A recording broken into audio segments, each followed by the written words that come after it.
Okay, this is an update for the sage that I have planted a couple of days ago. Well, like a couple of weeks ago. Well, not a couple of weeks ago, just 1 week. But other than that, this is how everything is coming along. This is how everything looks. Okay. Let's see here.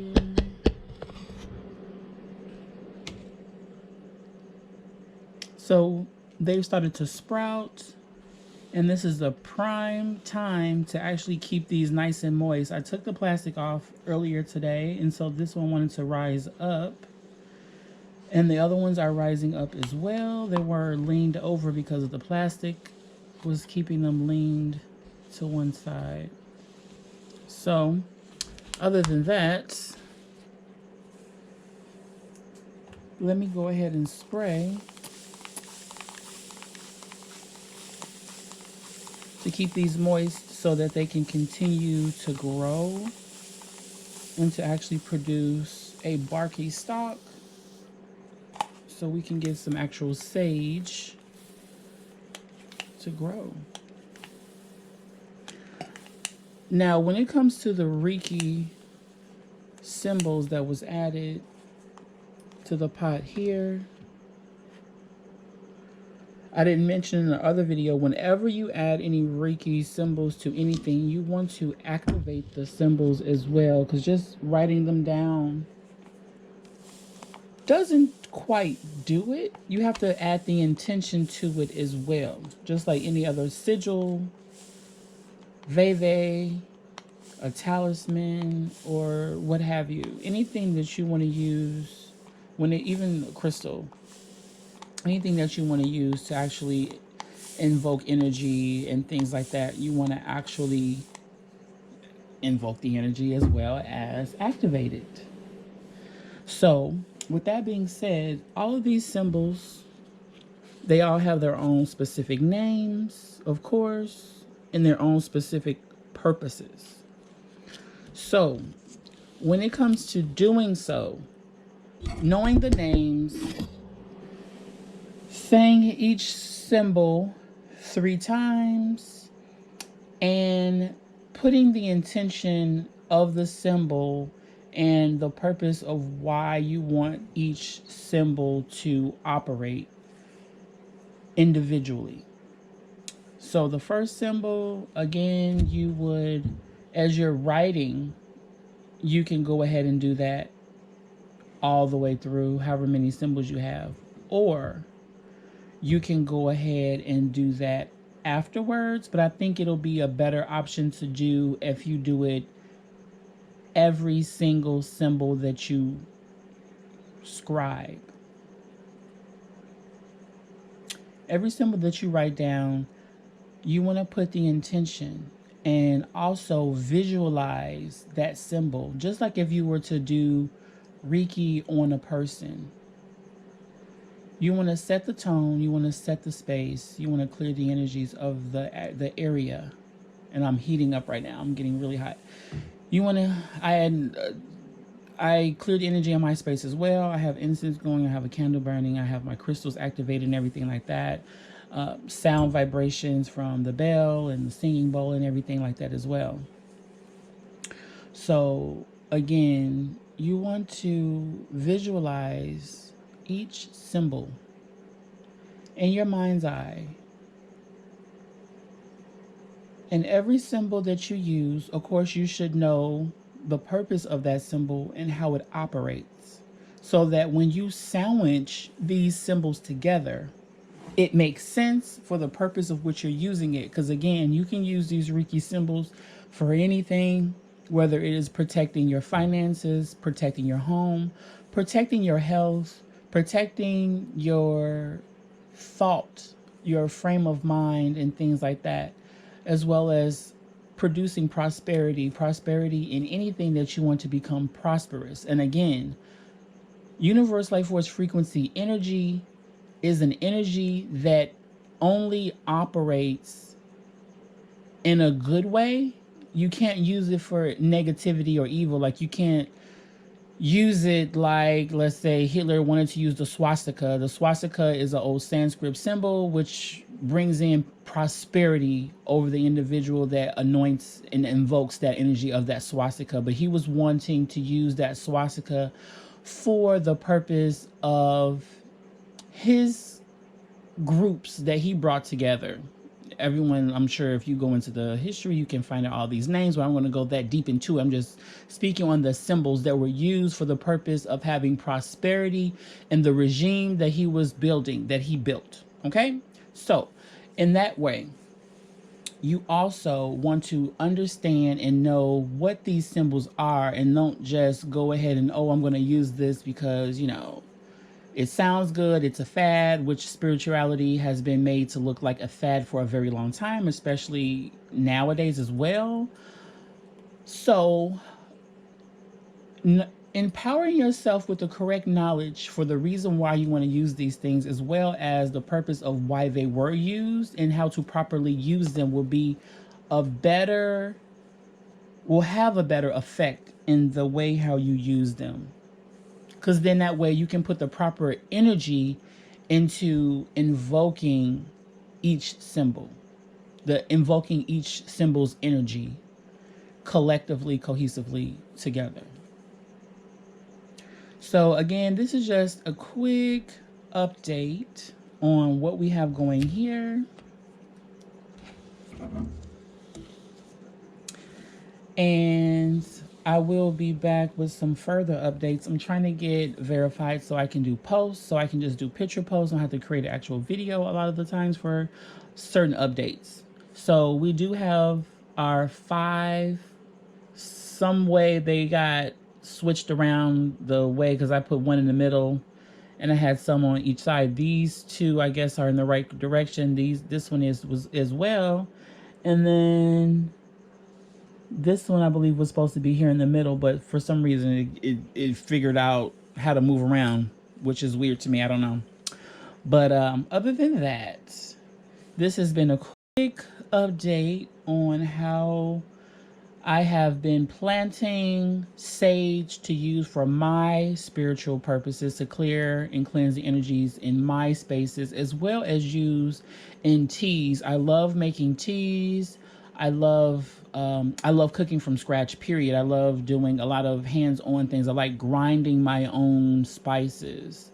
And in the process of grinding your own spices and cooking, any type of way, whether it's from scratch or whether it's from box or whatever, especially when it comes to purchasing food nowadays, you want to use some type of energy clearing to clear away, especially the meats and a lot of the other, even the vegetables. You want to clear the energy from those to the fruits and vegetables because they are in environments where the energies may not be favorable for consumption when it comes to absorbing, because anything that has life to it has the ability to have an attachment of energy or just absorb energies themselves.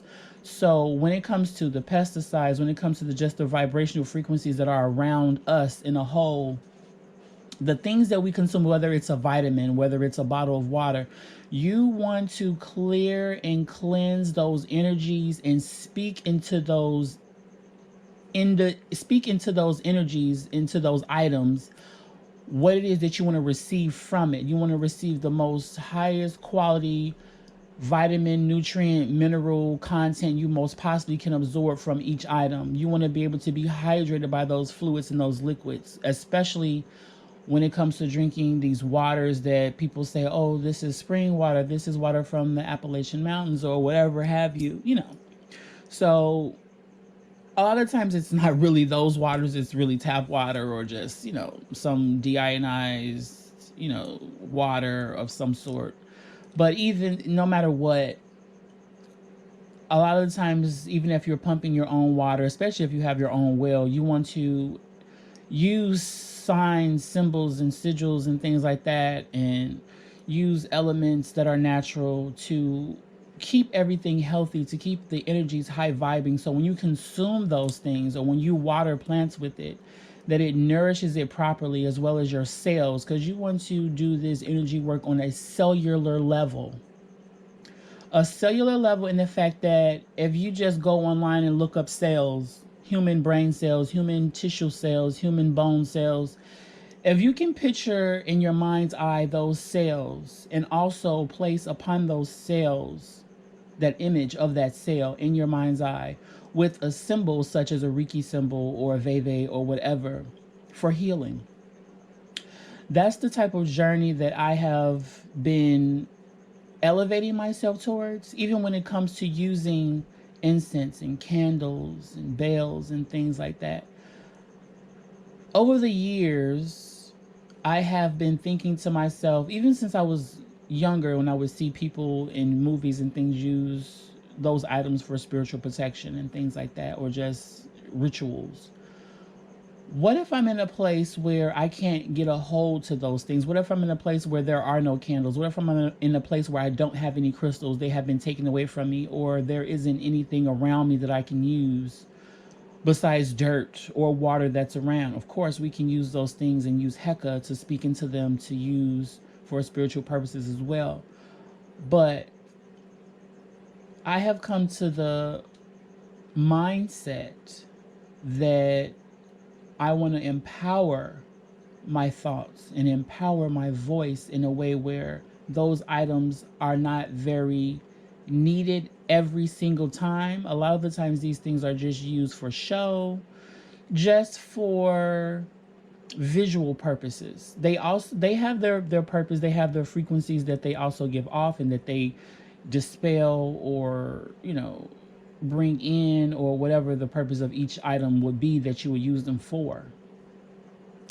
But what if you're in a place where those items are not available and you need to do a spiritual work to relieve yourself of something or to get yourself out of a particular situation? Because I would always have a dream or a vision of me being stuck in a hole that I can't climb out of. And if I have the ability and the knowing that I can invoke some type of angel or some type of deity or being to help me out of that situation, you heard that candle pop. What if I was in one of those situations where I couldn't use any of my ritualistic items such as a candle, an incense, a sage, a palo santo, or any of those things? How can I dispel energies that are not favorable without those things? How can I bring in energies and invoke energies without any of those things? So that's why we need to empower our thoughts correctly, as well as our voices. And a lot of times our voices have been taken away from us so that we don't have the ability to speak what we need to speak to bring in what we're in need of. And again, this isn't just for the purpose of doing harm against someone. This is about self-empowerment, self-understanding, spiritual elevation. So if you're willing and wanting to uplift yourself physically as well as spiritually, have to start from the inside out, below to above, above to below, from without to within. So with that being said, I will be bringing more information as far as using these symbols and different things to invoke the energy of healing, overcoming, prosperity, trauma releasing, in a way where you can use these symbols on the inside to elevate your vibrational frequency. As well as I'm going to be talking about frequencies as well, so that you can know what frequencies that you can use when it comes to vibrational elevation of yourself or of items. Like the 777 hertz, 19 hertz, all these different forms of frequencies and vibrations have a physical effect on a genetic, on a cellular, on a quantum level. So if you have not been educated, or if you have not been told or taught in those ways, it's going to be something that you just don't know. There isn't any other words to use, but yeah, it's just a phase of unknowing. So hopefully I can bring those elements to this channel. I know it's going a little slow, but I have to bring these out as I get them. So the way how I'm giving these messages on what I should do and how I should go about doing it, then that's the order that I will go in. So I'm looking forward to building this channel in a very big way so that I can get the information out that I have been personally using for myself and the information that I have been given over the time that I will continue to receive. All right. So with that being said, I am going to close this out. Okay. Let's bring back our singing bowl. Okay. And we're going to release energies that do not belong to us. And we're going to draw back all the energies that have been taken from us. But we want them to be brought back in a form of vibrational frequency that is in its highest, so that we can receive it for the elevation of our own vibrational frequency, our spirits, our souls, as well as in our physical life in every way, shape, form, and fashion that we need it. Okay? Ashe.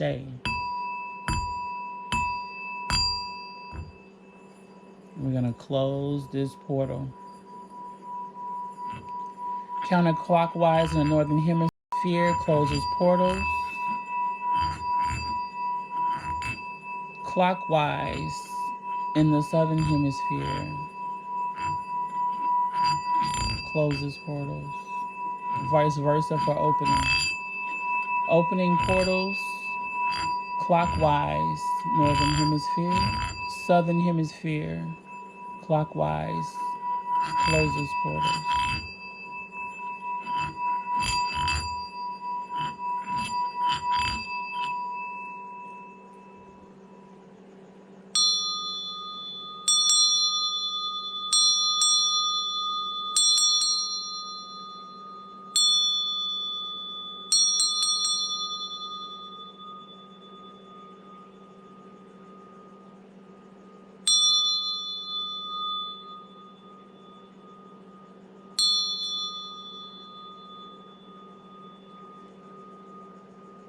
All right.